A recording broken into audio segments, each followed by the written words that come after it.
Quiero que vayamos por favor al libro de Tito.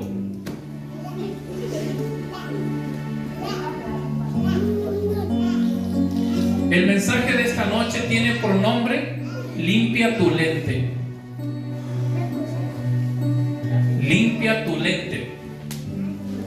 Tito capítulo 1 versículo 15. La traducción Palabra de Dios para Todos dice: para los de corazón puro, todo es puro. Pero para los que están llenos de pecado y no tienen fe, nada es puro. Por el contrario, dice, su manera de pensar y su conciencia están corrompidas. A manera de introducción, nosotros vemos a través de la palabra de Dios la historia humana. La historia del ser humano a través de la Biblia nos aparece constantemente como el hombre en un estado de pecado y rebelión en contra de Dios. Eso somos o eso fuimos cada uno de nosotros, cada ser humano. Entonces eso es lo que nosotros encontramos a través de toda la Escritura. El hombre en ese estado de desobediencia, en un estado de pecado y en un estado de rebelión en contra de Dios. En un estado de querer imponer siempre nuestra voluntad, en un estado de querer imponer siempre nuestros buenos deseos antes que la voluntad de Dios. ¿Sí? A través de toda la Escritura lo vemos a eso. Pero también a través de la Biblia nosotros podemos encontrar a Dios Padre, Creador y Dueño del universo, con un plan de redención. Porque dice la palabra que así como abundó el pecado, también sobreabundó la gracia. Si bien el estado del hombre siempre ha sido un estado de pecado, de rebeldía, de ser enemigo de Dios, pero Dios nunca nos ha desechado. Dios nunca nos ha abandonado, Dios nunca nos ha dejado en el olvido, y tampoco nos ha dejado solo, sino que Dios ha creado un plan de salvación, de redención para nuestras vidas a través de Cristo Jesús. Ahora, ¿qué es el pecado? El pecado dice, podemos encontrar varios conceptos, pero dice, el pecado es no vivir conforme a la palabra de Dios en nuestras acciones, actitudes y naturaleza. Entonces, pecado es hacer todo aquello que a Dios no le agrada. Pecado es hacer todo aquello que se opone a las leyes morales de Dios, como decía el hermano Ángel, o que va en contra de lo que la palabra de Dios dice. Pero si nosotros nos fijamos, dice, es no vivir conforme a la palabra de Dios en nuestras acciones, conducta y naturaleza. Acciones, conducta y naturaleza. ¿Por qué estos tres puntos? Las acciones, ¿cuáles serán las acciones del pecado? Robar, matar, fornicar, adulterar, esas son acciones. Pero también la Biblia nos habla de actitudes, que las malas actitudes también son un pecado. Porque muchas veces nosotros tenemos a jerarquizar o a poner únicamente que pecado es si yo adultero, si yo fornico. No, también las actitudes son pecado.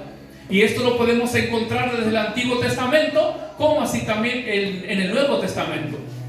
En el Antiguo Testamento, cuando habla de acciones, por ejemplo, dice no matarás, no robarás, no hurtarás. Pero también nos habla de actitudes que cuentan como un pecado, como un estado de rebeldía en contra de Dios. ¿Y cuáles serán las actitudes? También en el Antiguo Testamento, el libro de Éxodo dice, no codiciarás la mujer de tu prójimo, no codiciarás su casa. Después nosotros tenemos el apóstol Pablo, el libro de Gálatas, también nos habla de la ira, nos habla del enojo, del rencor, resentimiento. Todas esas son actitudes. Y no podemos, hermanos, jerarquizar al pecado o decir, bueno, yo estoy enojado o yo no lo puedo ver a fulano, a mengano, pero no es tanto porque hay otras cosas peores. Todo es pecado delante de Dios. No podemos decir que uno es mayor, todo es pecado delante de Dios. Es pecado robar, matar, adulterar, y también es pecado criticar. También es un pecado la murmuración. También es un pecado guardar cosas en contra de nuestros hermanos o de cualquier persona que son hechos conforme a la imagen de Dios. Vamos hasta ahí. También el apóstol Pablo en el libro de Romanos dice que en nuestra naturaleza humana, dice Pablo, escuche esto, no existe ningún bien espiritual. Entonces, todo nuestro ser, alma, mente, cuerpo, todo está corrompido o todo está infectado por el pecado. El apóstol Pablo dice en el libro de Romanos capítulo 7 versículo 18, dice Pablo: yo sé que en mí, dice, en mi carne no mora el bien, porque el querer el bien está en mí, pero no el hacerlo. Entonces aquí donde el apóstol nos habla claramente acerca de que todo nuestro ser está infectado, está corrompido por el pecado. Usted imagínese que la Biblia dice claramente que nosotros somos creación de Dios. Dice la Biblia que nosotros fuimos hechos conforme a la imagen y semejanza de Dios. Y eso nos da un gran valor a nosotros como seres humanos. Porque no somos cualquier cosa, no somos como un animal o no somos un objeto, sino que somos muy importantes, porque somos creados a imagen de Dios. Pero ahora yo quiero que usted piense en este ejemplo para poder entender acerca de la infección o de lo que el pecado, cómo el pecado corrompe la vida, aunque seamos personas, creación de Dios, y aunque seamos personas que fuimos hechos conforme a la imagen de Dios. Usted imagínese que usted va a la carnicería y compra 1 kilo de blanco, la mejor parte, el mejor corte, en la mejor carnicería y el mejor blando, y un animal tiernito, como se dice. Es un blanco que cualquier persona desearía tener en su mesa. Es especial, es hermoso, es bueno, es caro, es rico, tiene muchas buenas cualidades. Pero ahora usted imagínese que usted a ese pedazo de blando de corte, usted le corta la cadena del frío o lo deja fuera de la heladera. ¿Qué es lo que pasa en pocos días? Comienza a infectarse, comienza a podrirse. Y una vez que se ha podrido, ¿para qué sirve? Para nada. Lo único que sirve es para desecharlo. Y es tan malo que a veces ese pedazo de carne se puede corromper tanto o se hace tan podrido que ni siquiera los perros lo quieren comer. ¿Es así o no es así? Es así. Entonces, hermano, eso fuimos nosotros, o eso somos nosotros lejos de Dios. Dios nos ha creado, somos ese blanco especial. Dios nos ha creado a su imagen, pero ha pasado algo. Y lo que ha pasado es que hemos sido infectados, contaminados, corrompidos por el pecado.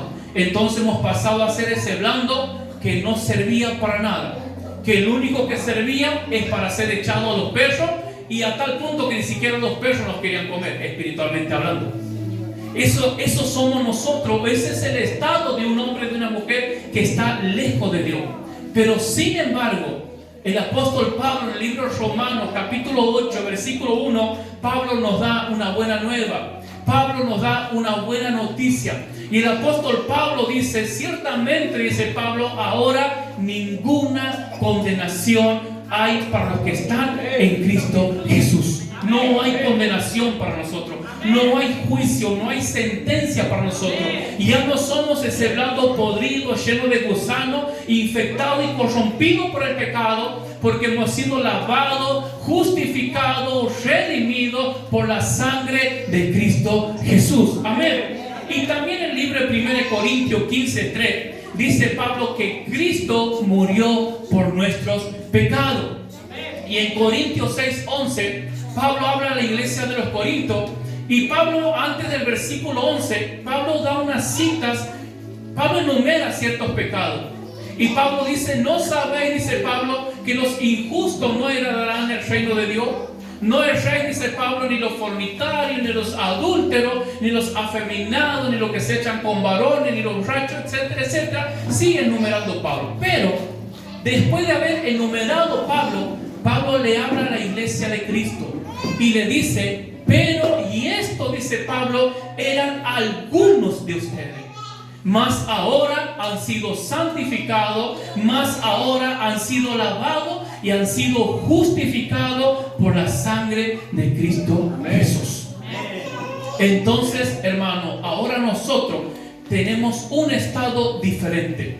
No somos un desecho, No estamos llenos de maldición o de condena, porque hemos sido redimidos y lavados por la sangre de Cristo Jesús. Amén. Y aquí va el tema de esta noche.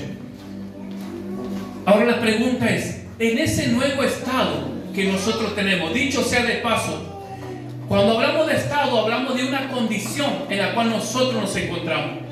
Nosotros actualmente como hijos de Dios, Dios nos ve a través de Cristo Jesús. ¿Y cómo nos ve Dios? Pecadores, malos, desobedientes, rebeldes. No, Dios nos ve santo, Dios nos ve justo, Dios nos ve limpio, Dios nos ve bonito, nos ve hermoso. ¿Por qué? Porque Dios nos mira a través de Cristo Jesús. No es por nuestro comportamiento, no es por nuestra conducta, no es que si hoy yo me he portado mal, Dios ya me desecha. No, es un estado por gracia.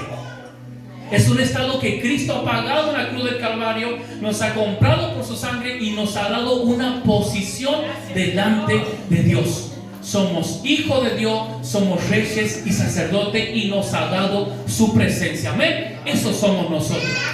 Pero ahora la pregunta es, ¿qué sucede cuando ahora nosotros, en esa nueva vida que Dios nos ha dado, en esa nueva posición, en ese nuevo estado que Cristo nos ha posicionado, qué sucede cuando nosotros pecamos voluntariamente? ¿Qué es lo que pasa? ¿Dios me desecha? ¿Dios se enoja conmigo? ¿Dios me manda al infierno? ¿Pierdo mi salvación? ¿Qué es lo que sucede en mi relación o en mi comunión con Dios? Hermano, cuando hablamos de pecar voluntariamente, se refiere a una persona que comete con pleno conocimiento y decisión, a sabienda de que está desobedeciendo a Dios. Eso es pecar de manera voluntaria. Pecar de manera voluntaria es cuando nosotros ahora sabemos lo que está bien, sabemos lo que está mal, lo que Dios quiere y lo que Dios no quiere. Pero aún así, con todo el conocimiento y la teología y la prédica y las enseñanzas, aún así, nosotros, ¿quién?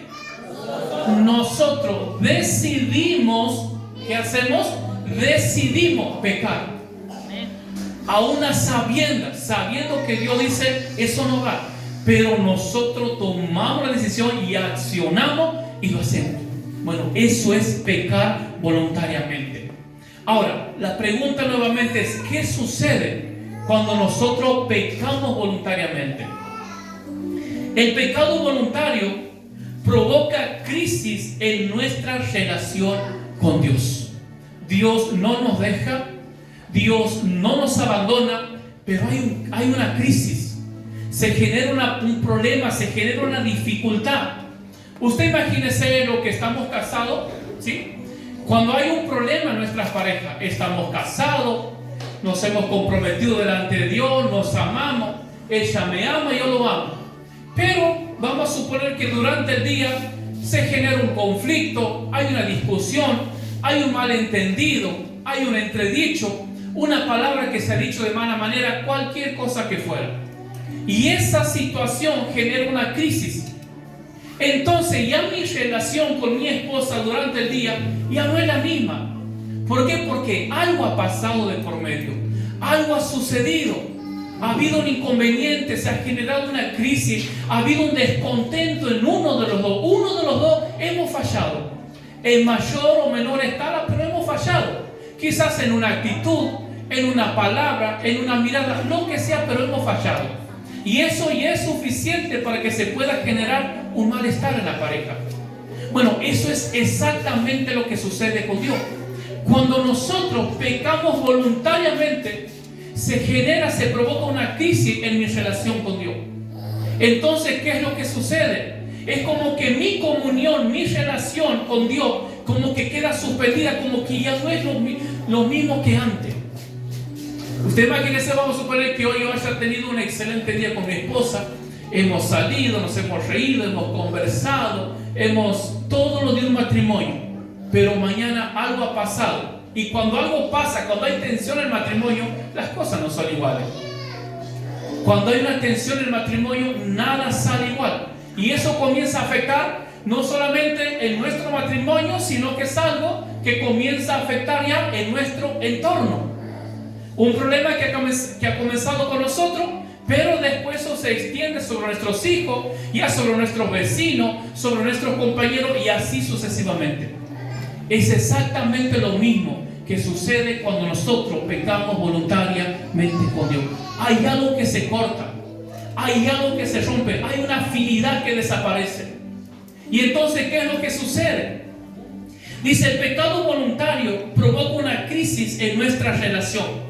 Una crisis, dice, es una situación crítica o de emergencia, escuche esto, que pone en peligro nuestro bienestar, que pone en peligro la estabilidad. Hermano, cuando hay un problema, cuando hay una crisis en el matrimonio, en la pareja o en la familia, lo que se pone en peligro es la estabilidad de esa familia. Lo que se pone en peligro es el equilibrio de esa pareja o de esa familia o de esa amistad o de esa relación. Lo que se pone en peligro es la salud mental, la salud espiritual de esa pareja o de esa persona. Eso se pone en peligro, se pone en tela de juicio. Dice, ponemos en peligro el bienestar, la estabilidad y todas las bendiciones que Dios nos ha dado. Cuando pecamos voluntariamente, lo primero que nosotros perdemos es el gozo. Perdemos el gozo, perdemos la paz, nos volvemos idiotas, nos volvemos llevados, intolerantes, no soportamos a nadie. ¿Por qué? Porque las bendiciones espirituales comienzan a opacarse.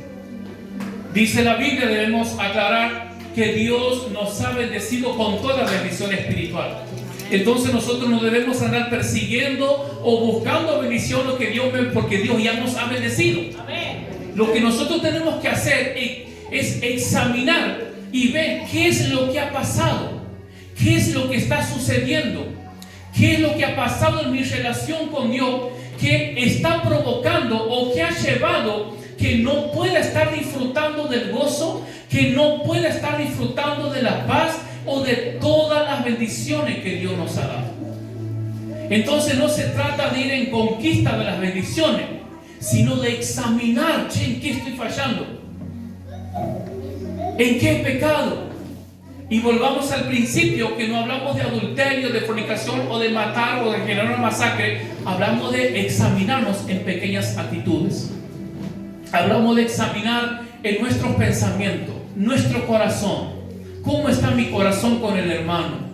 ¿Cómo está mi corazón con el liderazgo, con la iglesia? ¿Cómo estamos? Esas cosas, hermanos, son tan graves como matar a 100 personas. Y eso que nos parece tan insignificante es más que suficiente para dejar de disfrutar de todas las bendiciones que Dios tiene para nosotros. Vamos hasta ahí. Ahora, cuando se provoca cuando el pecado voluntario genera una crisis en nuestra relación, en nuestra comunión con Dios, hay puertas que se abren. Puertas que se abren. ¿Y quién los abre? Satanás, los demonios, el brujo, la hechicera, la iglesia, el pastor, más. ¿Y quién es culpable de esa puerta?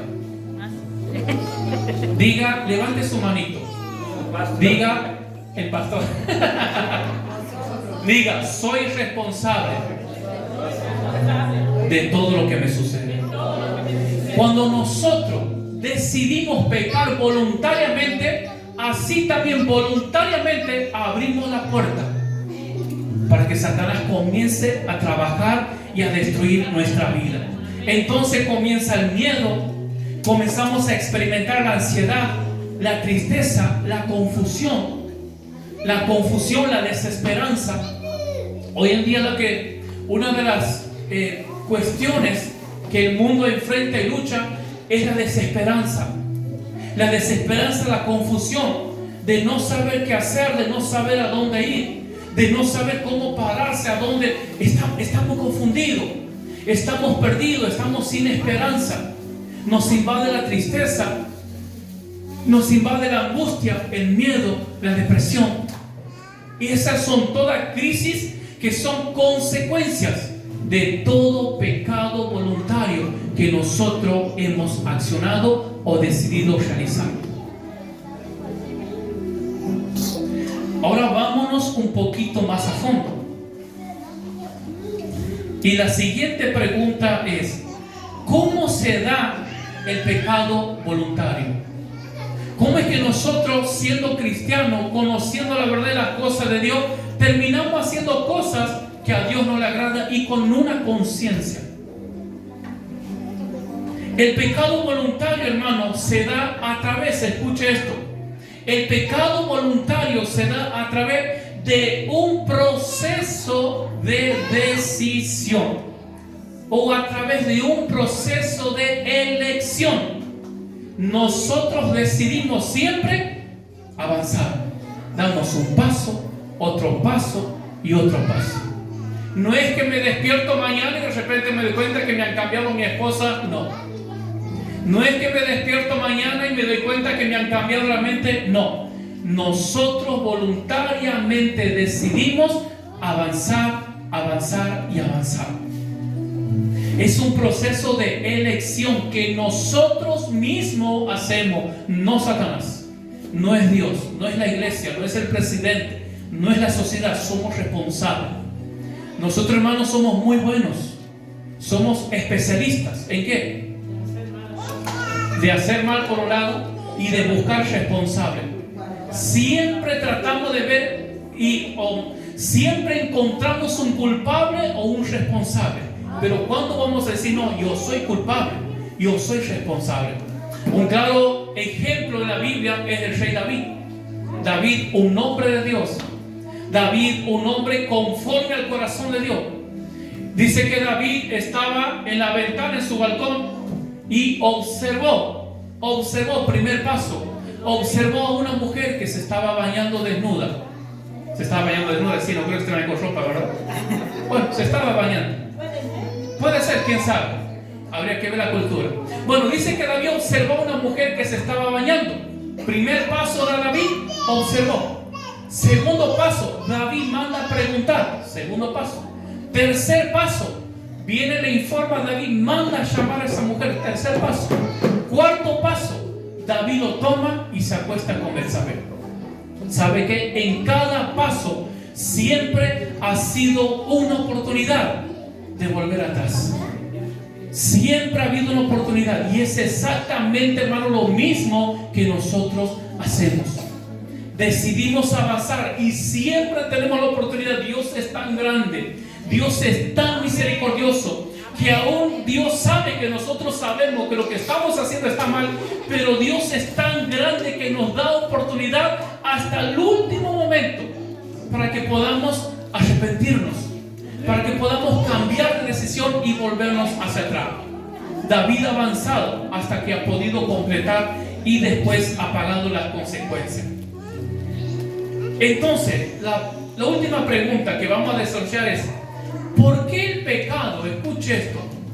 ¿Por qué cuando nosotros pecamos voluntariamente se genera esa crisis en nuestra relación con Dios?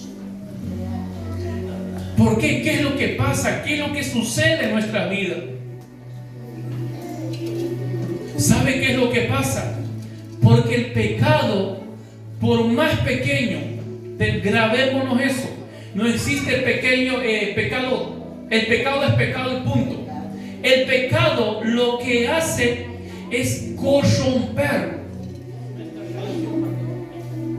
Claro, esa sería la crisis. Pero lo que el pecado hace es que corrompe nuestro intelecto. No es que cuando nosotros pecamos eso le afecta a Dios. No, nosotros somos los afectados. Es nuestro intelecto el que es corrompido por el pecado. Corromper, la palabra corromper significa romper o quebrar. Entonces, cuando pecamos voluntariamente, nuestros sentimientos, nuestras emociones, nuestro corazón se quiebra como consecuencia del pecado. O sea que automáticamente todo se infecciona y eso se rompe, eso se quiebra.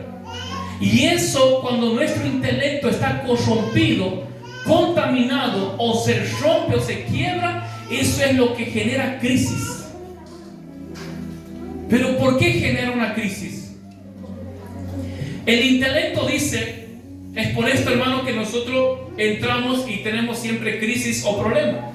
Porque el intelecto dice, es la capacidad que nos permite comprender, razonar, solucionar problemas, y nuestro intelecto o nuestras emociones nos permiten interpretar o entender la realidad. Pero solamente me quiero basar en dos ejemplos. A través de nuestro entendimiento o con nuestras emociones, nosotros hacemos uso de esos sentimientos puestos por Dios para tomar decisiones, para solucionar problemas y para interpretar la realidad de las cosas. Ahora, yo quiero que usted piense en esto. Si el intelecto es el instrumento que nosotros usamos para tomar decisiones, para razonar, para interpretar la realidad, para solucionar problemas, entonces la pregunta es, ¿cómo podríamos solucionar un problema? ¿Cómo podríamos interpretar la realidad de las cosas cuando ese intelecto está corrompido? Cuando ese intelecto está roto, está quebrado.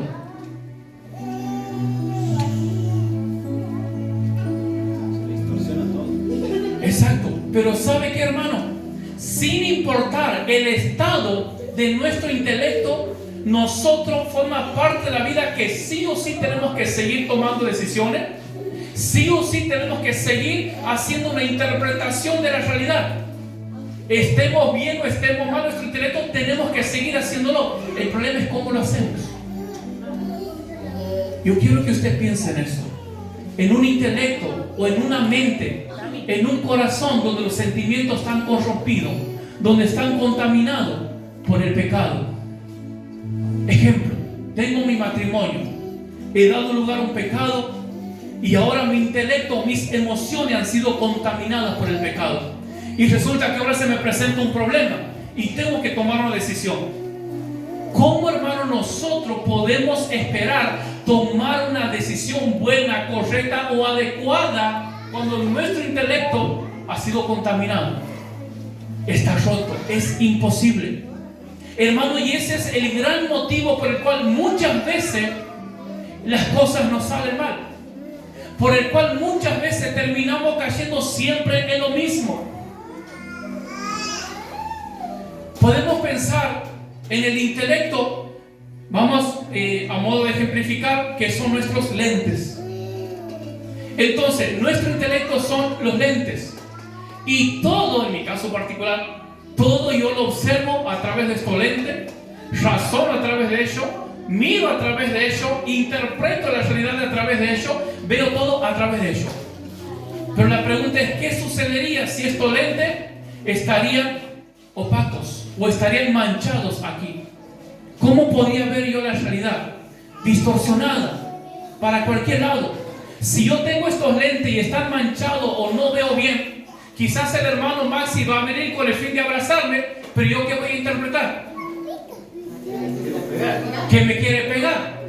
Pero es realmente que el hermano Maxi me quiere pegar. No, el problema son los anteojos que están distorsionados, están manchados, que no me deja ver la realidad de las cosas. Entonces, estas dos acciones es que nosotros llevamos a cabo a través de nuestro intelecto constantemente. Hay muchas más, pero solamente nos enfocamos en esta cosa. Solucionar problemas e interpretar la realidad. Solucionar el problema, hermano. Ahora usted imagínese estos lentes. Están manchados, están distorsionados, están borrados, el vidrio está marcado en 10 partes y tengo que solucionar un problema o tengo que correr para allá. No voy a poder lograr. Quizás voy a caer, quizás me voy a terminar golpeando o quizás en lugar de correr para allá voy a terminar corriendo por otro lado porque mis lentes están mal. ¿Cuántas veces, hermanos, nos encontramos en la vida frente a desafíos y que nos obligan a tomar una decisión? Y tomamos la decisión, claro que sí, pero ¿para dónde lo tomamos? Y bueno, tomamos una decisión y cuando se supone que me tendría que ir mejor porque yo he tomado una decisión, resulta que nos damos cuenta y estamos más hundidos todavía que ayer. O a veces lo que es peor, tomamos una decisión pensando, creyendo que es la decisión correcta, pero nos terminamos lastimando más. Terminamos lastimando a nuestros seres queridos. Termino lastimando a mi esposa, a mis hijos, a mi núcleo familiar, por una decisión que yo creía que era la correcta. No se trata de tomar decisiones solamente. No se trata de ser responsables, sino que se trata de saber que nuestros lentes puedan estar en condiciones para mirar correctamente. Entonces, cuando nos damos cuenta, resulta que nos hemos añadido más problemas todavía. Tenía un problema, he tomado decisión y por esa decisión se me han venido 100 problemas más. Porque nuestro intelecto está mal. Nuestro intelecto ha sido dañado, está corrompido, está distorsionado. Y en segundo lugar, uno muy importante, que a través de nuestro intelecto interpretamos la realidad que vivimos. Hermano, cuando nuestro intelecto está mal, cuando nuestros sentimientos, nuestras emociones, estamos dolidos, cuando estamos heridos, cuando hay pecado en nuestras vidas, cuando no nos hemos apartado de cosas que a Dios no le agradan, todo lo vamos a ver mal, todo lo vamos a ver distorsionado. Resulta que el hermano me quiere bien, pero yo lo veo como mi enemigo. Resulta que todos son mis enemigos y todos son un problema y una carga para mi vida, cuando lo único que quieren hacer es ayudarme y ser de bendición para mi vida. Pero como yo estoy mal, como mi intelecto está corrompido, está dañado, ha sido quebrado por el pecado, vemos todo distorsionado. También tiene mucho que ver cuando hablamos de interpretar la realidad, es la manera como nosotros vemos a los demás. Hermano, y esto es algo que nos toca hacer a diario. Esta tarea constantemente, nosotros constantemente hacemos una interpretación de la realidad. Constantemente. Entonces, cuando nuestro intelecto está corrompido, está mal, todos son mis enemigos, todos son culpables, todos son responsables por mi vida. Yo no tengo culpa ni responsabilidad de nada, yo soy buenito, yo soy un santo, pero a mí me quieren lastimar. Error. También, hermano, cuando nuestro intelecto es dañado por el pecado, cuando hay una práctica activa de pecado, eso también cambia la forma o la manera o la mirada que nosotros tenemos hacia Dios. Dice la Biblia en el libro de Génesis que Dios hablaba con Adán. Adán tenía una buena relación, una buena comunión con Dios. Dios le instruía, tenía una buena amistad, una buena comunión. ¿Hasta qué? Hasta que apareció el pecado. Cuando el pecado entró en Adán y Eva, ¿qué hicieron? Comenzaron a esconderse de Dios. Eso es lo que nosotros hacemos. Cuando somos dañados, cuando hay pecado en nuestras vidas, no nos acercamos a Dios. Intentamos alejarnos, intentamos escondernos de Dios. Otra de las primeras cosas que nosotros hacemos, hermano, en cuanto a la interpretación de una realidad, nos comenzamos a alejar de las cosas del Señor. Ya no hay un compromiso, ya nos da lo mismo estar aquí, estar allá, nos da todo igual. ¿Por qué? Porque ya tenemos una visión distorsionada de las cosas, tenemos una visión distorsionada de la realidad, no por el otro, sino por nosotros mismos.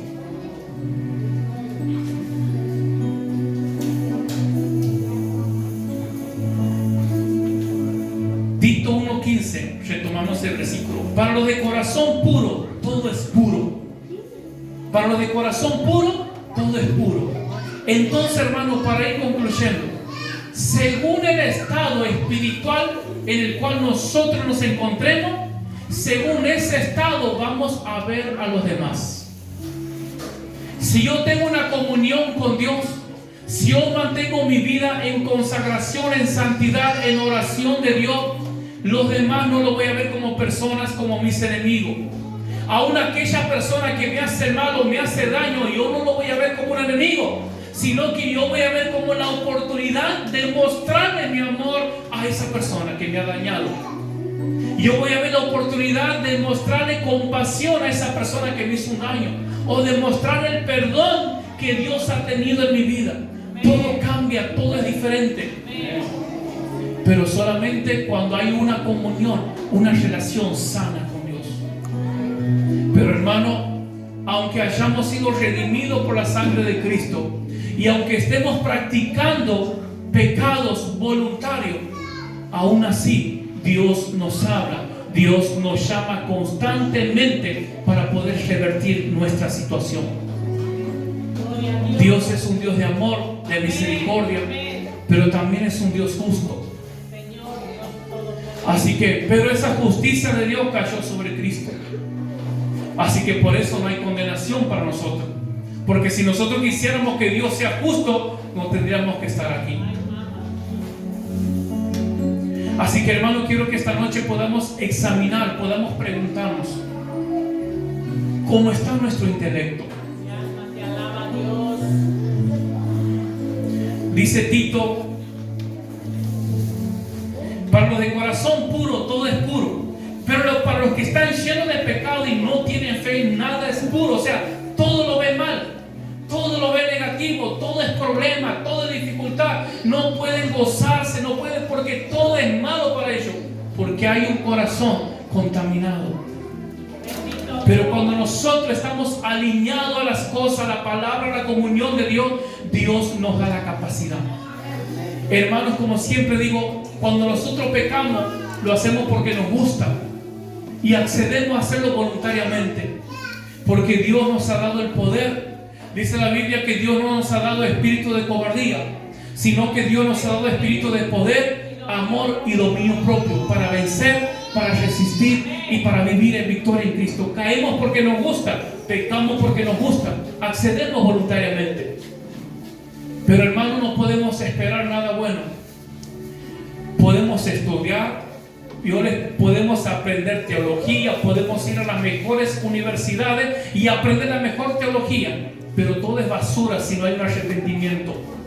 Todo conocimiento es basura si no hay un arrepentimiento. Si no nos apartamos del pecado, nos vamos a ir al infierno con teología y todo, y con nuestro conocimiento y con todos los dones y los ministerios. No sirve de nada.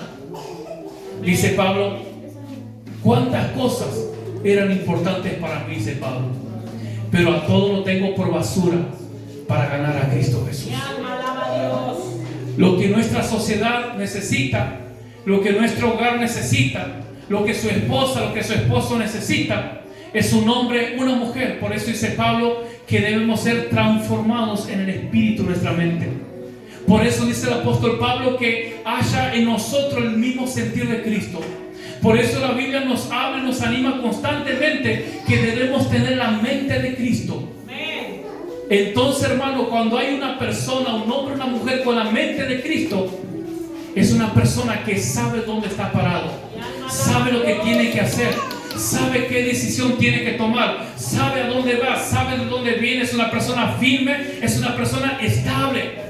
Va a venir el problema, va a venir la tormenta, la dificultad. Quizás lo va a mover, quizás lo va a sacudir, quizás lo va a hacer tocar el piso, pero Dios lo va a levantar de nuevo.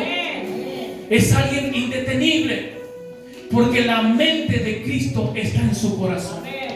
Entonces, hermano, debemos esta noche que nuestro intelecto, que nuestros sentimientos puedan estar alineados a la sabiduría de Dios, como dice el libro de Proverbios. Si queremos que nos vaya bien como padre, como esposo, no podemos esperar un matrimonio fructífero, bendecido, si nuestras decisiones son en contra de lo que Dios dice. Pidamos a Dios sabiduría, pidamos a Dios entendimiento, pidamos a Dios discernimiento. ¿Sabe que una de las cualidades de las personas, hermano, y hablo de todo en general porque nosotros somos así, cuando hay un pecado en nosotros, lo que menos nosotros queremos es escuchar el consejo? ¿Por qué? Porque nosotros sabemos que estamos haciendo las cosas mal. Y yo sé que si yo voy al hermano Maxi, lo que va a decir es que está mal. Así que mejor lo esquivo, no le digo nada y me deleito en lo mío. Y así nos va después. Pero el Señor ha venido para sanar, Él ha venido para restaurar, Él ha venido para traer vida. Así vamos a orar esta noche, por favor, póngase de pie.